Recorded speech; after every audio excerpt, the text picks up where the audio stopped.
Ilang senador sangkot umano sa anomalya sa flood control projects. Ayon kay dating DPWH Assistant District Engineer Bryce Hernandez, mayorya ng mga miyembro ng House Infra Committee nagsumite ng written disclosure na wala silang conflict of interest sa isinasagawang pagdinig.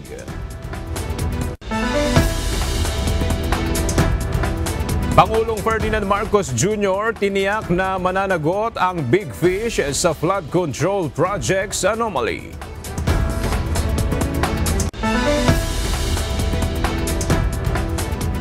Ng Independent Commission ilalabas sa loob ng 48 oras ayon kay Pangulong Ferdinand Marcos Jr. Confirmation of charges ni dating Pangulong Rodrigo Duterte sa kasong Crimes Against Humanity sa International Criminal Court hindi tuloy sa September 23. Mga biktima ng war on drugs dismayado.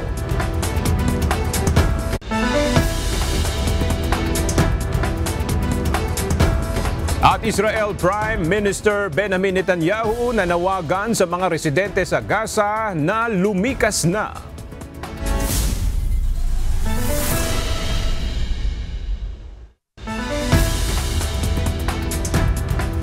Magandang tanghali mga kasangbahay. Ngayon po ay araw ng Martes, September 9, 2025. Tayo po ay sabayang napapakinggan sa Radyo La Verdad 1350, ang UNTV Radio. At una sa mga balita ngayong tanghali. Nais ni Pangulong Ferdinand Marcos Jr. na may mapanagot sa issue ng umano'y anomalya sa flood control projects. Inanunsyo naman ni PBBM na wala nang ibibigay na pondo para sa flood projects sa taong 2026. Narito ang report ni Nel Maribohok. Nangako si Pangulong Ferdinand Marcos Jr. na hahabulin ang mga tinatawag na big fish o mga maimpluwensyang individual na sangkot sa mga irregularidad sa local funded infrastructure projects sa mga nakalipas na mga taon.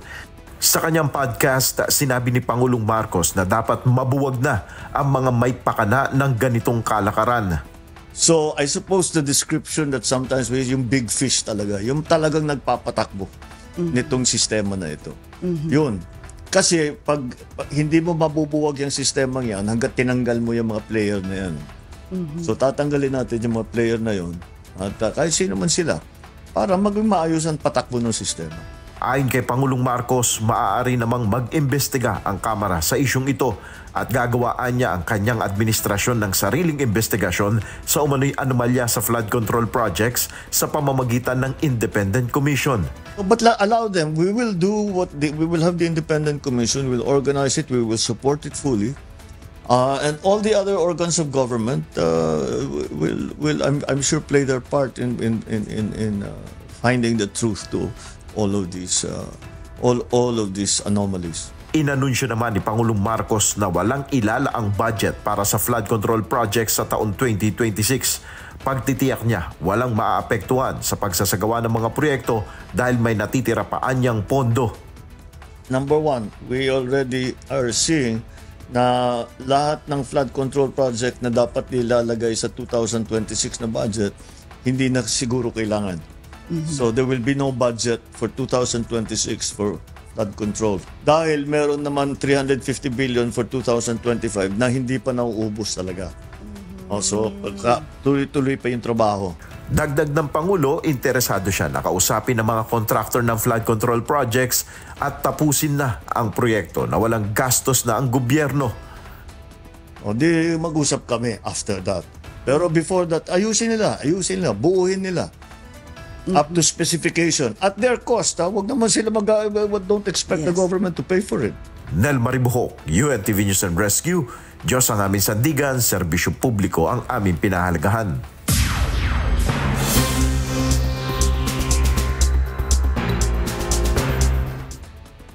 Sa kapapasok lamang na balita, sa loob ng 48 hours o 2 araw ay ilalabas na ni Pangulong Ferdinand Marcos Jr. ang magiging komposisyon at kapangyarihan ng binubuong Independent Commission.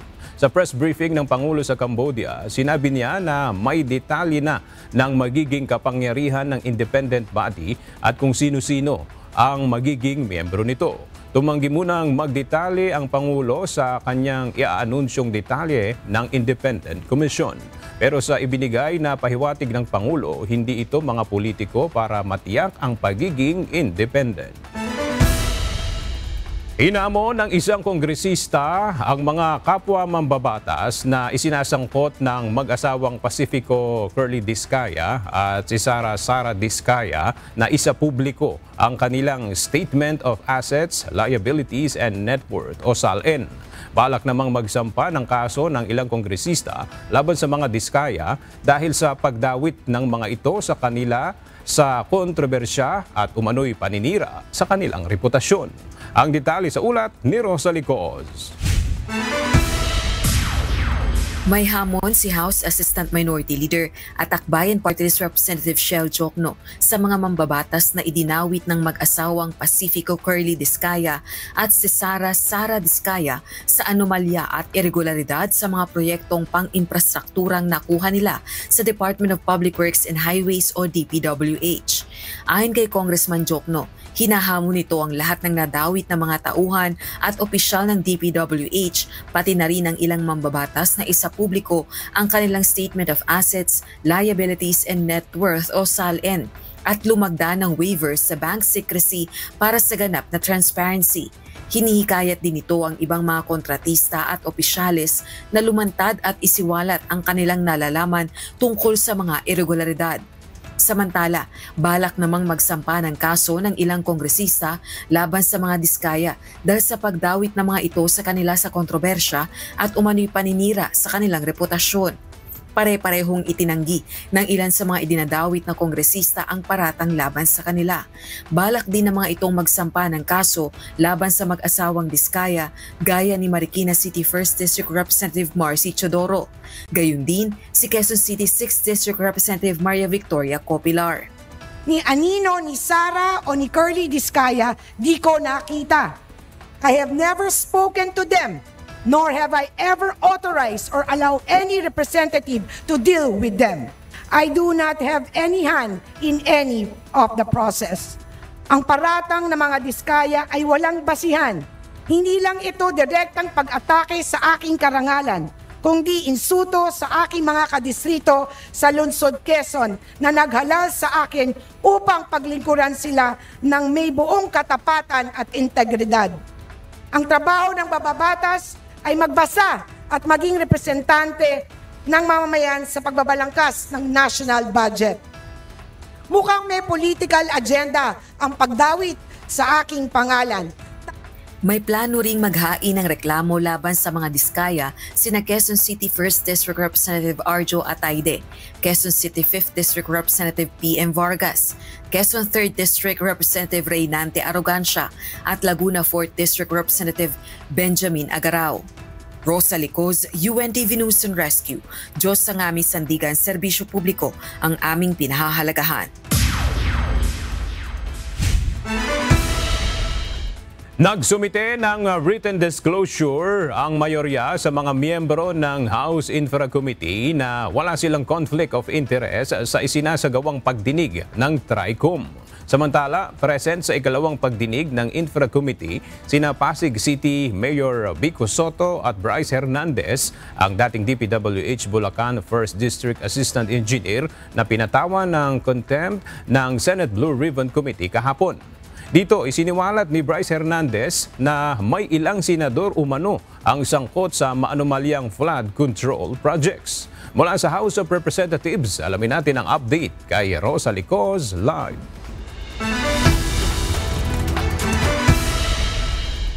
Rosalie, ano na ang pinakamalaking detalyeng lumabas sa ikalawang pagdinig ng House Infracom ngayong araw? Aga sa unang bahagi ng ikalawang pagdinig ng House Infra Committee o Infracom, inusisa si dating Department of Public Works and Highways o DPWH Bulacan 1st District Assistant Engineer Bryce Hernandez na pinatawa ng contempt ng Senate Blue Ribbon Committee kahapon dahil sa umano'y pagsisinungaling ng tanungin sa detalye ng kanyang pagkakasino. Kasama ni Hernandez si dating DPWH Bulacan 1st District Engineer Henry Alcantara sa mga isinasangkot sa maanomalyang proyekto sa probinsya ng Bulacan. Humiling si Hernandez ng proteksyon mula sa Kamara at umapilang wag nang ibalik sa Senado dahil may mga sangkot umanong senador sa katiwalian sa mga proyekto. Sinabi ito ng dating DPWH official nang tanungin kung para kanino ang salabing nakukuha mula sa contractors na nasa likod ng natuklasang ghost at maanomalyang flood control project sa probinsya ng Bulacan. Sa kanyang salaysay, nabanggit nito ang ilang pangalan ng mga senador. Pakinggan natin ang pahayag ni Hernandez. Habang ako po ay nakadetain, kapag-isip po ako at nagdesisyon na maglabas ng ilang nalalaman ko sa flood control project base po sa aking natatandaan sa ngayon. Tama po si Senator Lacson na ang mga engineers ng DPWH ay tila naging legman o bagman na lang. Kung tatanungin niyo po ako kung sino o kanino kami naging bagman, sasagutin ko na po ngayon. Sabi ni Senator Marcoleta kahapon, ligtas ka na. Hindi po ito totoo. Si Senator Jinggoy Ejercito Estrada, Senator Joel Villanueva, Yusek Robert Bernardo, at D. Alcantara. Si Senator Jinggoy po ay nagbaba ng 355 million ngayong 2025 sa mga ilang projects sa Bulacan. Ang sabi po ng boss ko dito ay 30% ang commitment dito. Mariin namang itinanggi ni dating DPWH Bulacan 1st District Engineer Henry Alcantara ang mga alegasyon laban sa kanya ni Hernandez na tumatanggap ito ng pera mula sa mga contractor at ibinibigay sa mga politiko. Narito naman ang pahayag ni Alcantara. Tungkol po sa sinasabi niya na ako po ang kausap ng mga politiko, hindi po totoo yan na ako'y nagdi-deliver sa mga politiko. Senator Joel 2023, wala pong project na flood control si Senator Joel ever since. At sino po ang makakaalam kung sino po ang naglalagay dyan? We are not part of the BICAM. Wala po kaming alam dyan. As my superior said, Undersecretary Cathy Cabral, kahit sila po hindi nila alam yan. Paano pa po ako? And we are not even involved during budget hearing. Kaya naman ang House Infracom members ang nagsumite ng kanilang written disclosures para sabihin na wala silang conflict of interest sa isinasagawang investigasyon ng Triple Committee sa maanomalyang flood control projects ng pamahalaan kaya nalagpasan ng quorum at ipinagpatuloy ngayon ang pagdinig. Dumalo rin sa hearing ng Infracom si Pasig City Mayor Vico Soto kung saan ibinahagi ang nalalaman nito sa mag-asawang contractors na sina Curly at Sara Vizcaya. Political rivals ng alkalde ang mag-asawa noong nakalipas na 2025 midterm elections. Ayon sa Pasig City Mayor, nakabase sa Pasig City ang siyam na construction firms ng mag-asawang Vizcaya na may mga tax deficiencies at maraming violations umano sa local government unit. Late namang dumating sa hearing si Curly Vizcaya. Sa gitna ng mga aligasyon nito sa ilang politikong tumatanggap umano ng kickbacks, kabilang na ang ilang mga incumbent at dating kongresista sa Senate Blue Ribbon Committee kahapon. Nilinaw naman ni Curly Vizcaya ngayon sa Infracom na wala itong direktang transaksyon kina Speaker Martin Romualdez at ako Bicol Party List Representative Elizalde Co na dating House Appropriations Panel Chair. Kaya lang umano niya nabanggit ang mga pangalan ng Speaker at Nico ay dahil madalas itong ginagamit ng mga politikong kausap nila kaugnay ng kanilang mga proyekto. Balik sa iyo, Aga. Maraming salamat, Rosalie Cos.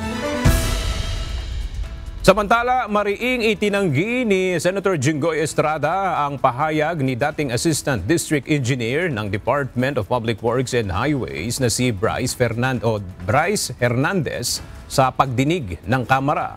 Partikular na rito ang pagtanggap umano ng senador ng bahagi ng halaga ng flood control projects sa Bulacan. Mula sa Senado, narito ang report ni Asher Cadapan Jr. live. Asher, ano yung reaksyon ni Senator Jinggoy Estrada sa mga akusasyon ni Bryce Hernandez? Aga sumailalim sa lie detector test. Ito ang hamon ni Senador Jinggoy Estrada sa dating Assistant District Engineer ng Department of Public Works and Highways o DPWH, Bulacan 1st District na si Bryce Hernandez. Agad na naglabas ng pahayag si Senador Estrada matapos isiwalat ni Hernandez sa pagdinig ng House of Representatives na 2 senador ang dawit sa maanumalyang flood control project sa Bulacan, kung saan nabigyan umano ng dating DPWH official ng milyong-milyong pisong porsyento si Senador Jinggoy Estrada at Senador Joel Villanueva. Mariing itinanggi ni Senador Estrada ang pahayag na ginawa ni Bryce Hernandez. At hinamon ng senador si Hernandez na magpa-lie detector test sila sa harapan ng publiko upang malaman ng lahat kung sino ang nagsasabi ng totoo. Dagdag pa ng mambabatas, walang halaga ang salita at handa nitong patunayan na pawang mga kasinungalingan ang sinasabi ni Hernandez tungkol sa kanya. Bagaman hiningan na ng reaksyon, ay wala pang pahayag na inilalabas kaugnay ng issue si Senador Joel Villanueva na nabanggit din ni Hernandez. Hinihingan rin ng reaksyon si newly elected Senate President Vicente Tito Soto III kaugnay ng pagkakadawit ng 2 miyembro ng Senado. Wala pa ring tugon ang tagapangulo ng Senado kaugnay naman sa kahilingan ni Hernandez sa House of Representatives na wag na itong ibalik sa Senado. Si Hernandez ay napatawan ng contempt order ng Senate Blue Ribbon Committee kahapon at idinitine sa pasilidad ng Senado. Pinayagan lang itong dumalo sa pagdinig ng Kamara ngayong araw. Aga mamayang 3:00 ng hapon kasabay ng Senate plenary session ay nakatakda ding maglabas o magbigay ng privilege speech o pribilehiyong talampati si Senador Panfilo Ping Lacson, kung saan inaasahan ang iba pa nitong maaaring ihayag kaugnay nga sa mga maanumalyang proyekto ng flood control. Yan ang latest dito sa Senado. Balik sa iyo, Aga. Maraming salamat, Asher Cadapan Jr. Naghain ng reklamo ang Commission on Audit at Department of Public Works and Highways laban sa 3 kontraktor at DPWH engineers na sangkot umano sa maanumalyang flood control project. Samantala, tiniyak naman ni DPWH Secretary Vince Dizon na lilinisin nila ang kagawaran upang maalis ang mga tiwaling empleyado. Narito ang report ni Benedict sa Amzon. Sa pakikipagtulungan ng Commission on Audit sa Department of Public Works and Highways, naisumite na kahapon sa Office of the Ombudsman ang 5 fraud audit report mula sa 5 maanumalyang flood control projects ng DPWH Bulacan 1st District Engineering Office. Flood control projects in Bulacan 1st District. Ang nangyari po kasi, chinek po namin 20% po ng flood control funds ay napunta sa Region 3. And almost 50% of that 20% ay napunta po sa Bulacan. So ibig po sabihin, yung po mga unang pinuntahan ni Presidente ng ating Pangulo, President Marcos, ay yung pong tamang lugar. Ito po yung Kalumpit, Baliwag at iba pa. Paspasan ang pagpa-file ng mga kaso laban sa mga kontraktor at laban din dito sa mga kawani ng DPWH. Yun po, isa sa mga kabigin-biginan niya sa akin mismo kahapon. Ito din ang kabigin-biginan niya nung umupo ako bilang bagong DPWH Secretary last week. Sa isinumiting report, kabilang sa inirefer ng COA at DPWH sa Ombudsman ay ang Wawa Builders, St. Timothy Construction Corporation at Sims Construction Trading. Meron pong incomplete projects, meron din pong overpayment. Yun naman pong sa Sims, totally wala po. Yun po ang pinuntahan ng ating Pangulo. Kaya po based po sa instructions sa ating Pangulo ay nakipagtulungan po tayo sa DPWH to get the documents at pinuntahan po namin physically to check, and mukhang tama po ito. Kaya po we issued this fraud audit reports. Ang ombudsman na magfa-file ng kaso. Pero meron na rin kaming sa mga susunod na araw ifa-file na may kaso na, no, na Anti-Graft and Corruption Practices Act, malversation, falsification, lahat yan ay kasama dito sa mga pinagagagawa nilang kalokohan dito against the contractors, against the DPWH personnel. Ayon kay DPWH Secretary Vince Tizon, tiniyak niya na lilinisin niya ang departamento upang maalis sa mga tiwaling empleyado. Katunayan, may iba pa umanong DPWH personnel ang iimbestigahan base sa ibinigay na impormasyon mula sa tanggapan ni Senator Panfilo Lacson. So, nag-usap po kami ni Senator Ping Lacson, tinawagan po niya ako, at nakikipag-coordinate na rin po si Atty. Torgano sa team ni Senator Lacson dahil meron po siyang ipapasa sa aming mga ebidensya laban sa mga taga-DPWH. Ang focus ko dito ay loob ng DPWH. At yun ang sinabi sa akin ni Senator Lacson na napapadala niya sa akin, ang sabi niya, damning evidence against the personnel of DPWH. Dagdag pa ng kalihim, nakahanda silang makipagtulungan sa kung ano man ang kakailanganing dokumento ng Independent Commission. At yun ang binigyan niya sa akin kahapon. Kaya tayo nandito ngayon. Ganon din naman yun kasi ang Independent Commission, ganon din yun. No? Fact-finding din yun, magre-recommend din yun. Pero ang babagsakin pa rin nun kung government official at government project ay ombudsman. So pagka nabuo na po ang Independent Commission, kami po ay magbibigay sa kanila nung kinakailangan nila. Samantala, ipinadidismiss na sa pwesto ang project engineer na si Paul J. Sunduya na kabilang sa inirekomendang sampahan ng reklamo sa Office of the Ombudsman. Benedict Samson, UNTV News and Rescue. Diyos ang aming sandigan, serbisyo publiko ang aming pinahahalagahan. Inatasan ng Department of Transportation ang Land Transportation Office na ipatawag ang dalawang DPWH engineers na umano'y gumamit ng peking driver's licenses para makapasok sa casino base sa investigasyon ng Senado sa flood control projects. Ipina-verify na ni Acting Transportation Secretary Giovanni Lopez ang mga lisensyang ipinakita sa Senate Blue Ribbon hearing.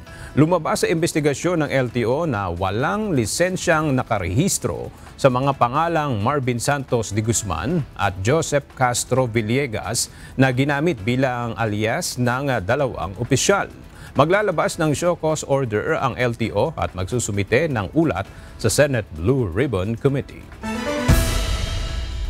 Planong ibalik ni newly appointed Senate President Vicente Sotto III ang regular na caucus at iba pang polisiya sa Senado matapos nitong palitan sa liderato si Senator Francis Escudero. Kinumpirma naman ng bagong Senate President ang chairmanship ng ilang Senate Committee. Alamin natin ang detalye sa report ni Asher Cadapan Jr. Cooperative ngunit independent at transparent na Senado. Ito ang hangad ni newly elected Senate President Vicente Tito Sotto III sa muling pamumuno sa Senado matapos ihalal ng mayorya ng miyembro nito. Ayon sa bagong tagapangulo ng Senado, ipagpapatuloy nila ang mga ipinasa nilang resolusyon. Kabilang na dito ang live streaming ng budget deliberations, bicameral conference committee o BICAM meeting, maging small BICAM kung kinakailangan. Maring wala rin anyang magbago sa ilang polisiya sa Senado maliban sa mga nakagawian nito noong nagsilbi siyang Senate President sa mga nagdaang Kongreso. Sessions, wala siguro. Hearings, wala siguro. Tingnan natin. Right now, we're going into caucus right away. And I'll make sure that I will do the same thing when I was Senate President for 4.5 years. We will have a caucus every week. Every Monday before sessions. Tumanggi ng ihayag ni SP Sotto kung ano ang dahilan kung bakit kinailangang magbago ang liderato ng Senado. Mas dapat anyang tanungin dito ang apat na senador na nakasama niya sa minority na sina Senators Panfilo Lacson, Loren Legarda, Juan Miguel Zubiri at Risa Ontiveros. Ayon naman kay Senador Ping Lacson na naitalaga namang bagong Senate President pro tempore, ang pagpapaalis sa pwesto kay Senador Francis Escudero ay hindi dahil sa issue ng flood control projects. Walang ganon. Basta nagkaroon na ng change of leadership, pangkaraniwan naman ito, di ba? Hindi naman ito uncommon nangyari sa Senate. In fairness to Senate President or former Senate President Chief, napaka-smooth ng transition. We went to see him and then we suggested that he administer the oath of the Senate President and he obliged. Ang ganda na. Para naman sa committee chairmanship na karaniwang nagbabago kapag may change of leadership sa Senado, sinabi ni Senador Sotto na pag-uusapan pa nila ito sa caucus. Ngunit nang matapos ang caucus, kinumpirma ng bagong Senate President sa isang mensahe na papalitan ni Senador Ping si Senador Rodante Marcoleta bilang chairperson ng Senate Blue Ribbon Committee. Paliwanag ni SP Soto, si Senador Marcoleta ay hindi na miyembro ng majority at ang Blue Ribbon anya ay nakareserba lang sa mayorya. Nilinaw din nito na hindi kailangang abogado ang chairperson ng naturang komite gaya ng maitalaga dito sa nagdaang kongreso si dating Senador Sonny Alvarez kahit hindi ito abogado.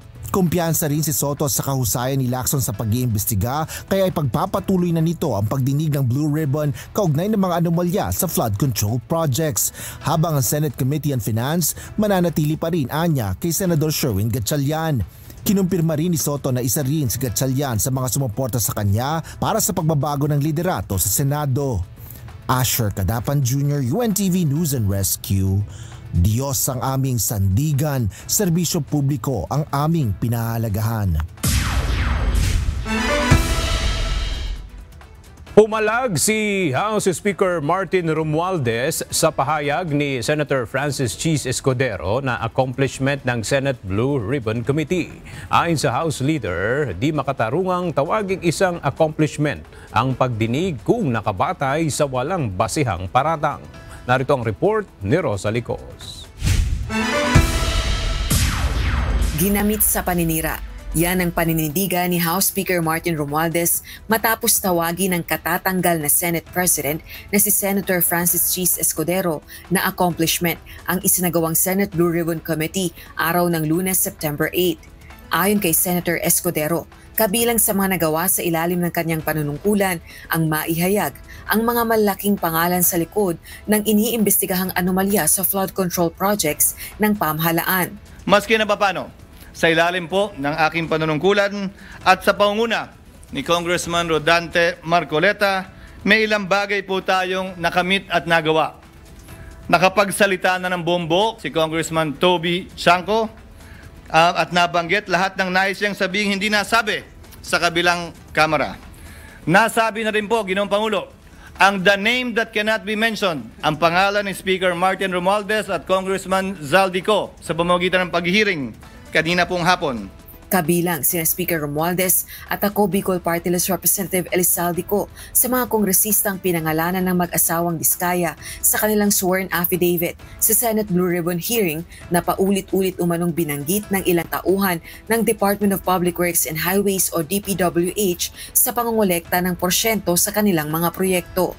Subalit giit ni Speaker Romualdez, ginamit ang pagdinig hindi para sa katotohanan. Nanggaling din ang mga akusasyon sa mga contractor na mismong iniimbestigahan at umaming responsable sa ghost projects. Dagdag pa nito, hindi ebidensya ang sabi-sabi at ang paninira ay hindi kailanman magiging hustisya. Samantala, nagpaabot naman ng pagbati si Speaker Romualdez sa bagong liderato ng Senado. Anya, handang makipagtulungan ng House of Representatives kay Senate President Tito Soto. Sa panahong ito, masigit din anyang kailangan ng pagkakaisa ng Senado at Kamara para sa taong bayan. Rosa Licos, UNTV News and Rescue. Diyos ang aming sandigan, serbisyo publiko ang aming pinahahalagahan.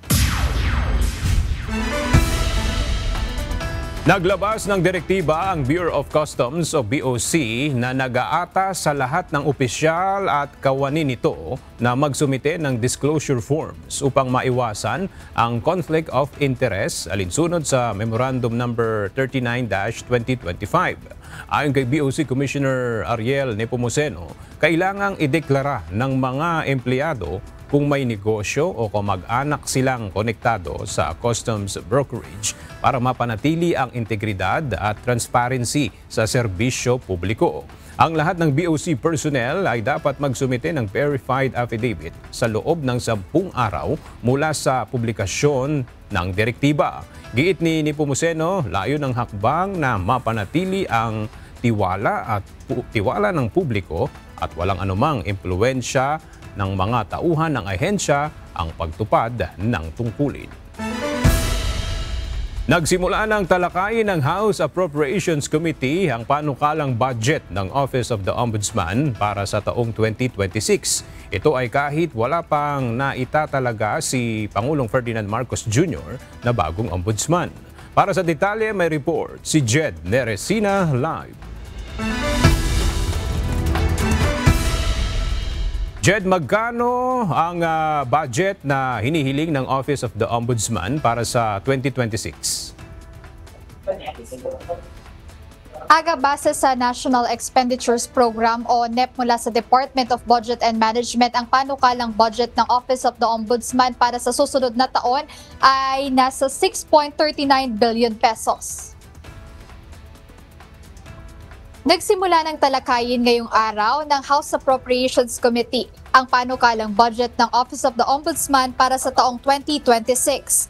Ayon kay Assistant Ombudsman Adory Cornito, bahagi ng 6.39 billion pesos na proposed budget nila ay mapupunta sa pagpuno ng ilang posisyon sa tanggapan, kung saan 1,558,842 pesos ang nakalaan para rito.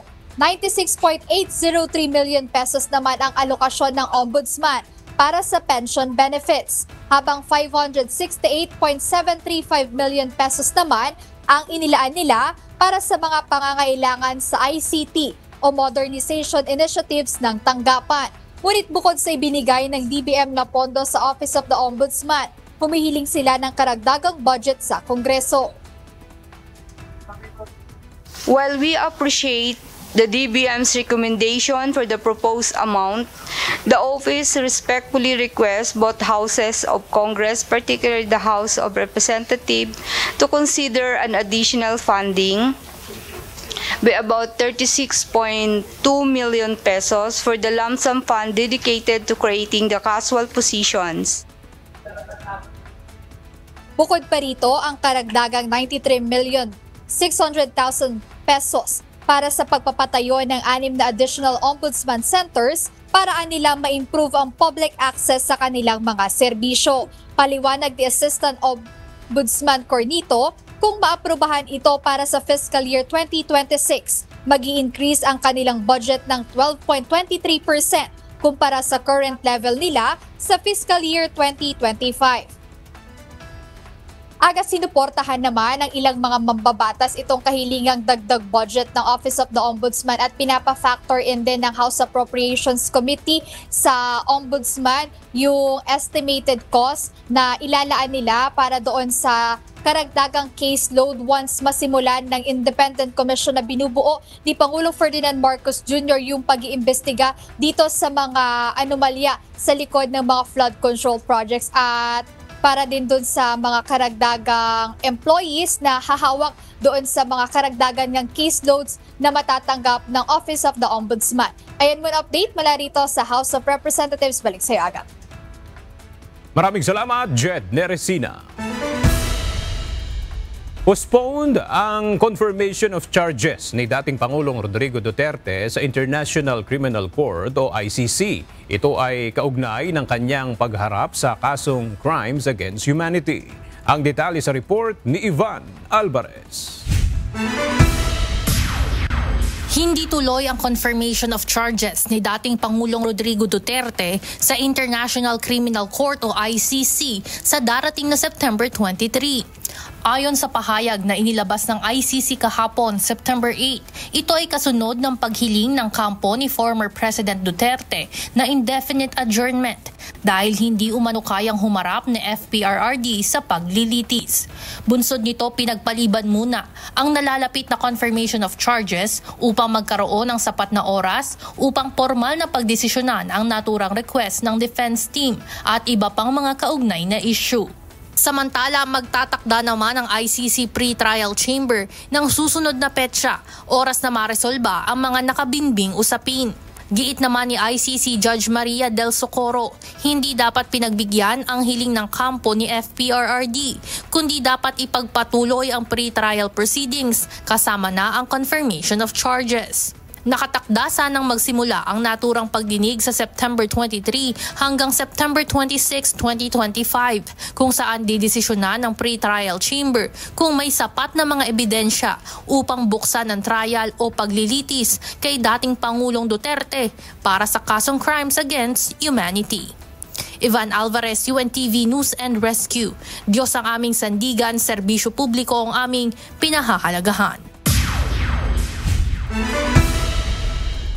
Dismayado ang mga biktima ng war on drugs dahil sa pagpapaliban ng confirmation of charges laban kay dating Pangulong Rodrigo Duterte.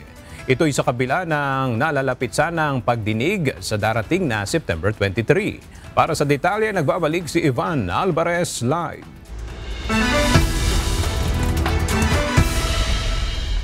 Ivan, ano umano ang dapat gawin ng kampo ni Duterte imbis na humiling ng pagpapaliban ng pagdinig sa ICC? Yes, Aga, ayon sa pahayag na inilabas ng National Union of People's Lawyer, pwede naman sanang ituloy yung confirmation of charges ni former President Rodrigo Duterte kahit na may sakit ito kung hahayaan niya ang kanyang abogado na maging kanyang kinatawan.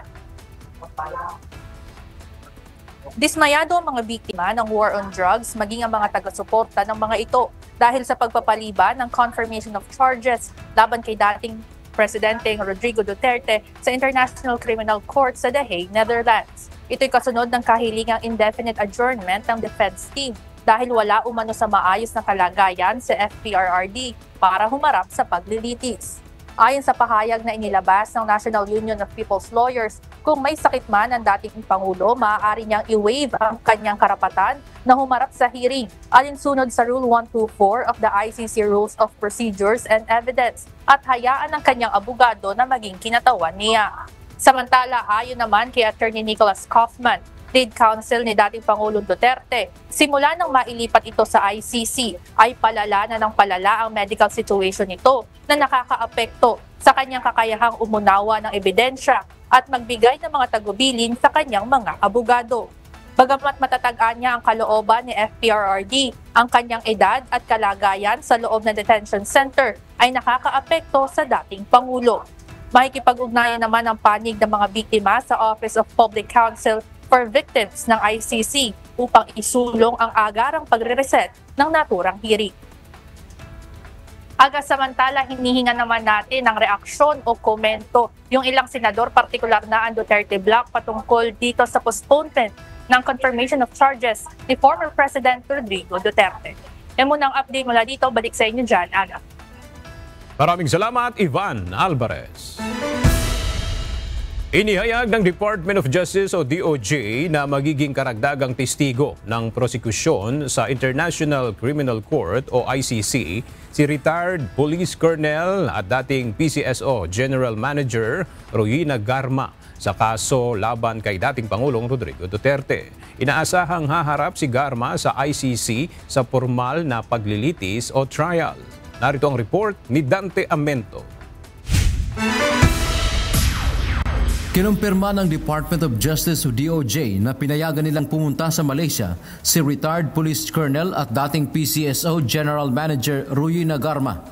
Ayon kay Secretary Crispin Rimulya, nakipagkita si Garma sa mga kinatawan ng International Criminal Court o ICC.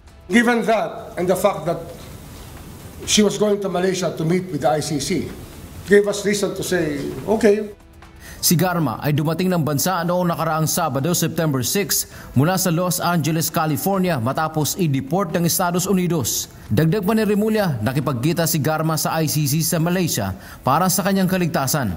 The best way to protect her is probably for the ICC to meet her abroad because her life can be in danger in our country, let's face it. Uniform personnel ang kalaban. Inihayag din ni Secretary Rimulya na pumayag si Garma na magiging testigo sa ICC sa kaso laban kay dating Pangulong Rodrigo Duterte kaugnay ng war on drugs.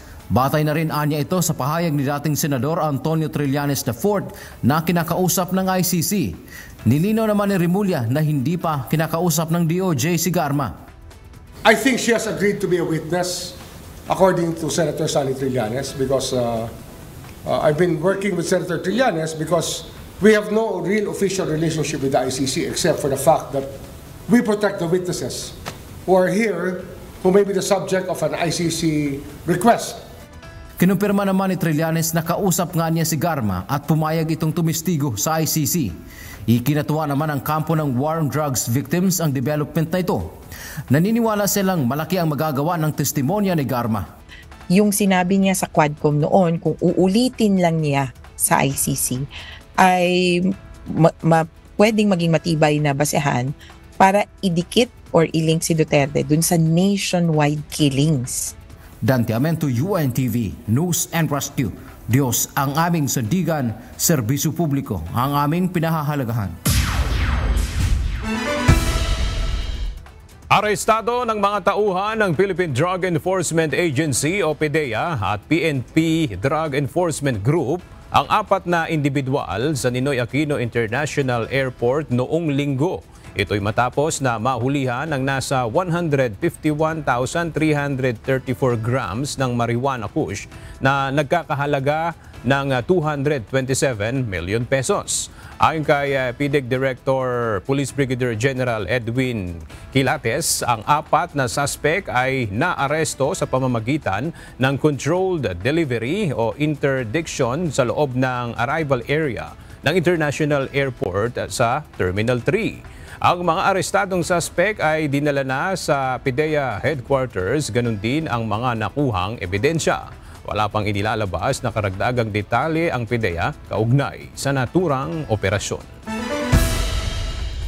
Nasa higit 53,000 na mga website na may kaugnayan sa online sabong ang na-take down na ng Department of Information and Communications Technology ayon kay Secretary Henry Aguda. Ayon sa kalihim, agad inaalis ng Cybercrime Investigation and Coordinating Center o CICC ang URL o Uniform Resource Locator ng isang website na may kaugnayan sa online sabong.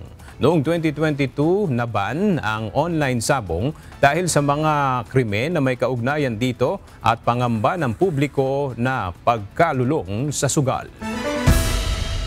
Ikinukonsidera ngayon ng Department of Information and Communications Technology o DICT na i-block sa Pilipinas ang access sa ilang social media platform. Ito ay kung patuloy silang hindi tutugon sa kampanya kontra fake news at misinformation.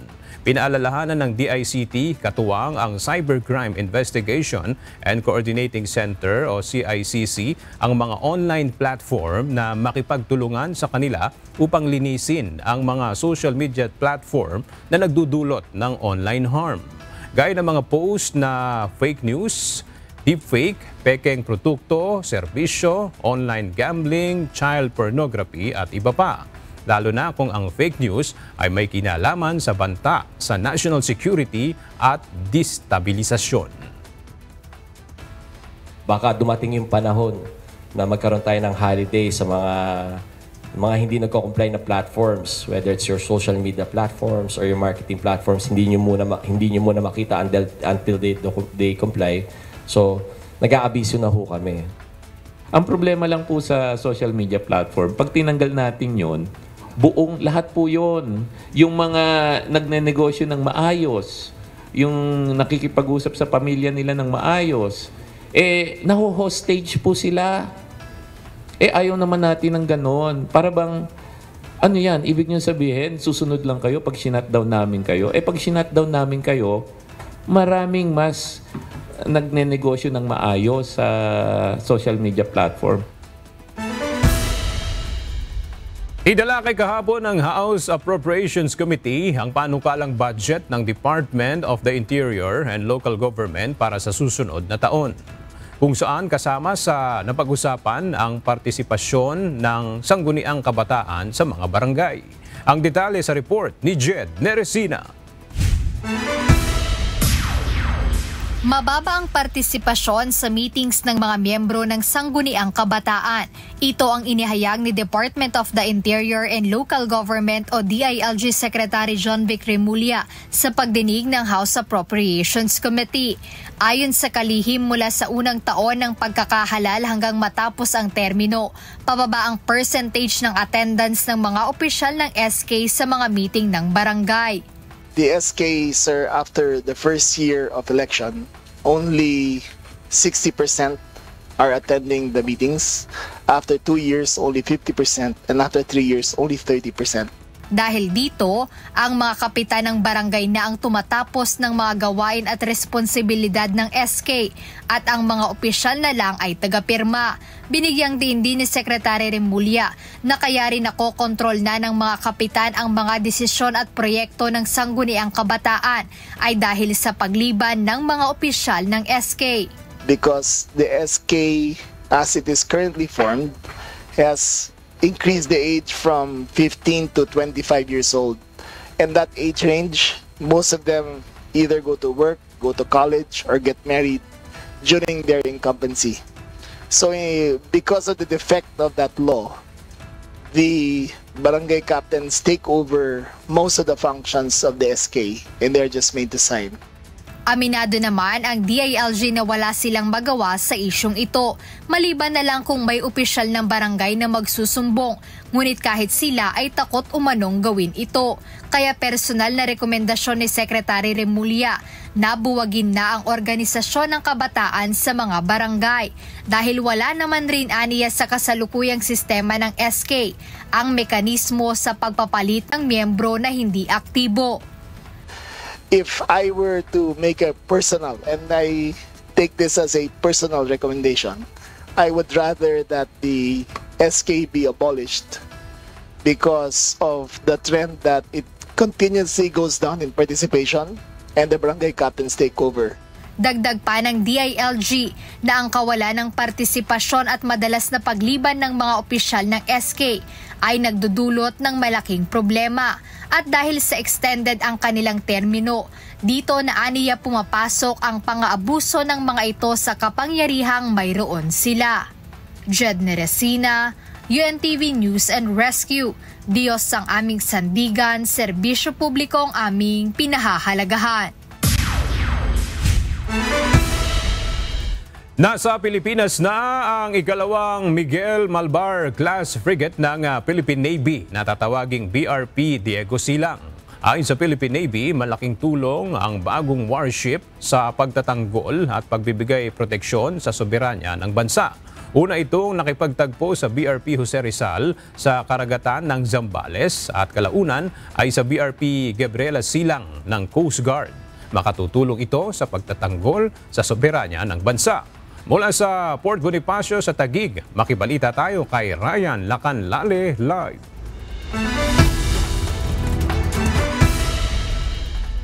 Yes, Ryan. Aga nasa bansa na ang ikalawang Malvar class frigate ng Philippine Navy na tatawaging BRP Diego Silang o FFG-07. Kahapon nagtungo ito sa karagatan ng Botolan, Zambales kung saan ipinakilala ito bago ang opisyal na pagtanggap at commissioning. Unang nakatagpo nito ang guided missile frigate ng BRP Jose Rizal o FF-150. Kasunod nito, nagtagpo rin ang BRP Diego Silang sa Philippine Coast Guard BRP Gabriela Silang o OPV 8301.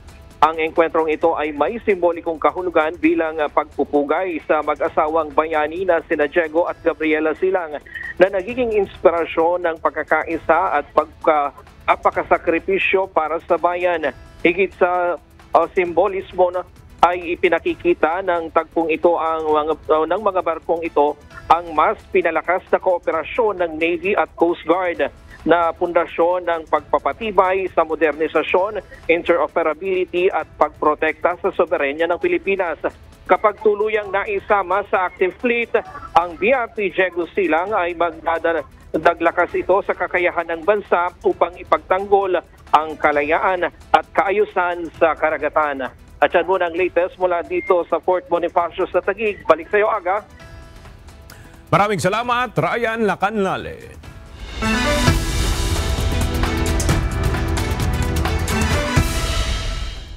Tinulungan ng UNTV News and Rescue Team ang isang senior citizen na sugatan matapos mabangga ng taxi ang motor na minamaneho nito sa Marcos Highway, Antipolo City. Narito ang report ni Leslie Huidem. Tumila po ng lahat ng mga gamit sa loob ng motorsiklo na ito ng isang senior citizen matapos mabangga ng isang taxi. Habang yupi naman ang kanang bahagi ng taxi na ito na nakabangga sa motorsiklo. Sa Marcos Highway eastbound U-turn slot, Antipolo City, linggo ng gabi, September 7. Yes, responding po kami sa aksidente along Marcos Highway. Sir, may pasyente po ba? May pasyente po? Wala naman nasaktan. Ito lang. Ito? Sige sir, Okay lang ba? Tulungan po namin kayo. Sige po, i-treat lang natin. Kayo po yung nandito sa motor. Pasuyo, pabigay ng jump kit, malinisan yung sugat ni sir. Ano sir, wala naman kayo nararamdaman. Hindi ka naman nahirapan. Huminga ito lang. Bukod dito sir, ano pa yung masakit? Ano ko, yung balakang ko, medyo dalamog lang. Dalamog lang. Okay lang sir, check natin. Okay lang. I-check lang natin to sa may part ng balakang mo. Naabutan pa ng rescue team na nakatumba pa ang motorsiklo ng senior citizen habang nakikipag-usap sa driver ng taxi na nakabangga sa kanya. Hindi naman siya matulin eh. Dahil andito nga ako sa harap. Siguro, hindi niya ako napansin. Hindi ako napansin siguro niya, kaya gano'n. Siguro siya napansin. Ayusan siya. So, napundol mo na siya? Oo. Napundol mo na siya eh. Balik ko siya ako, padiretso ko eh. Nagtamo ang senior citizen ng mga gasgas sa iba't ibang bahagi ng katawan. Kaagad namang inassess, kinuna ng vital signs at nilinis ang tinamong sugat ng matanda. Wala namang masakit dito tayo. Nagagalaw naman. Sige po. Dito tayo. May masakit? Wala naman. Matapos malapatan ng pangunang lunas ay tumanggi na itong magpadala pa sa ospital at inendorso na lamang ang pasyente sa kamag-anak nito. Habang iniimbestigahan naman ang City Office of the Public Safety and Security ng Antipolo ang nangyaring aksidente. Hindi ka magpapadala, ya? Sana ko sir. Dito po. Sa mga nangangailangan ng agarang tulong sa panahon ng aksidente o sakuna, makipag-ugnayan po sa UNTV News and Rescue Hotline 8911 UNTV o 8911-8688. Leslie Widem, UNTV News and Rescue. Diyos ang aming sandigan. Serbisyo publiko ang aming pinahalagahan.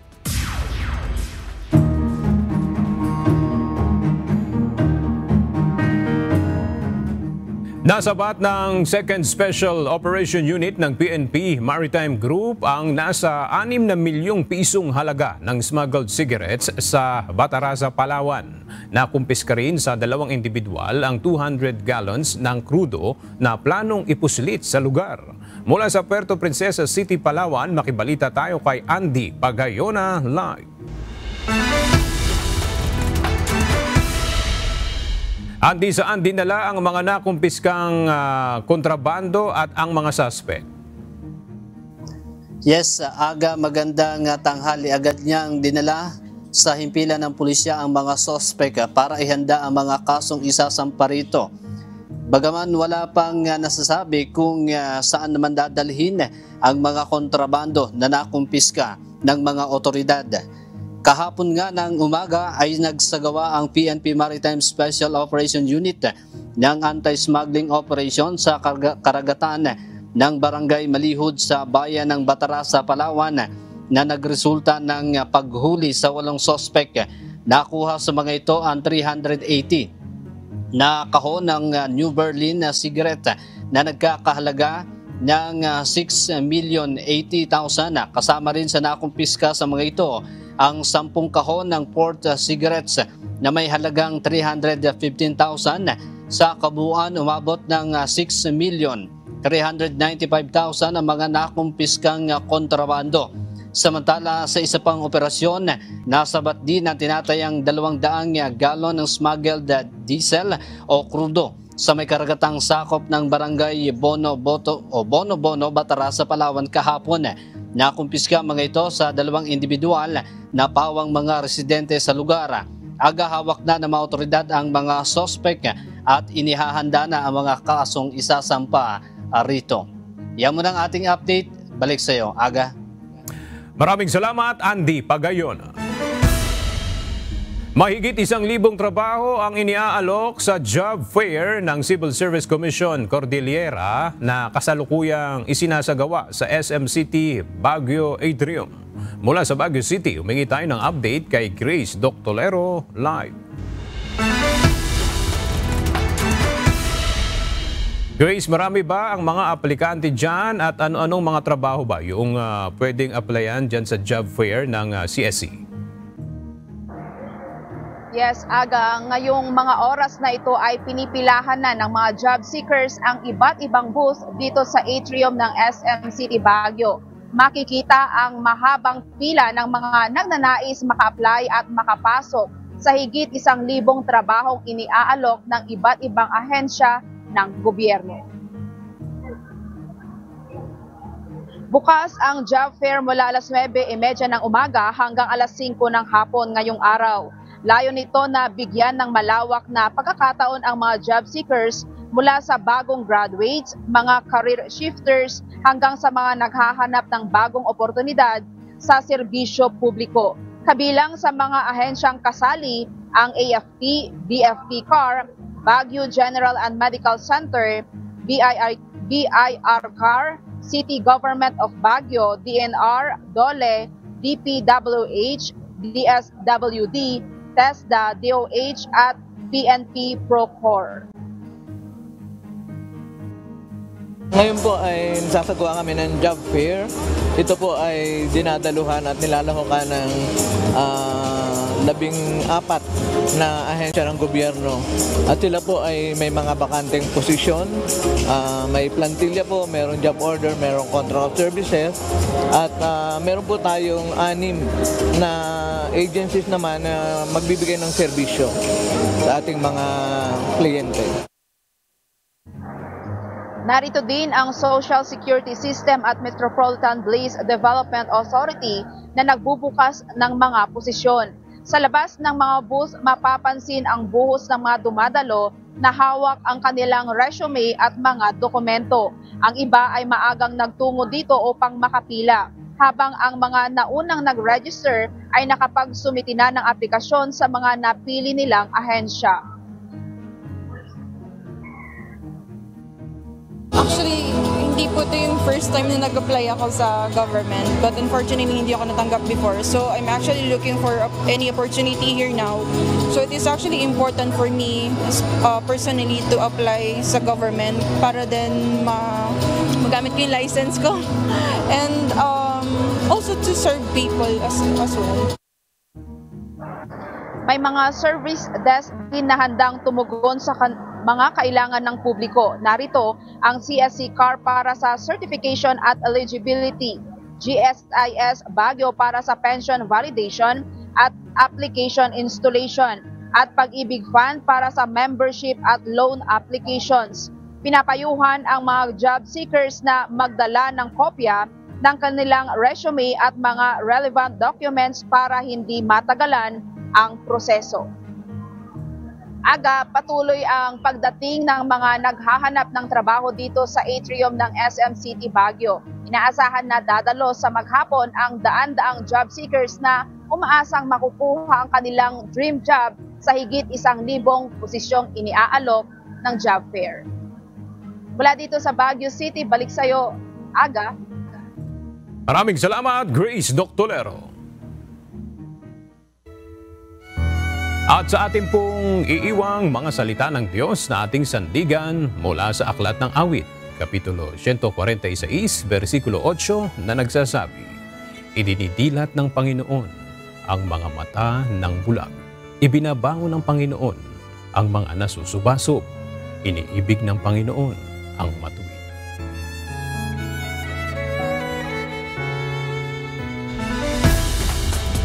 At yan ang mga balita ang aming tinutukan at inaksyonan dahil sa aming pagbabalita, una ang pagkalinga sa kapwa. UNTV News may balita saan mang panig ng daigdig. At dito sa UNTV, Diyos ang aming sandigan, serbisyo publiko ang aming pinahahalagahan. Magandang tanghali.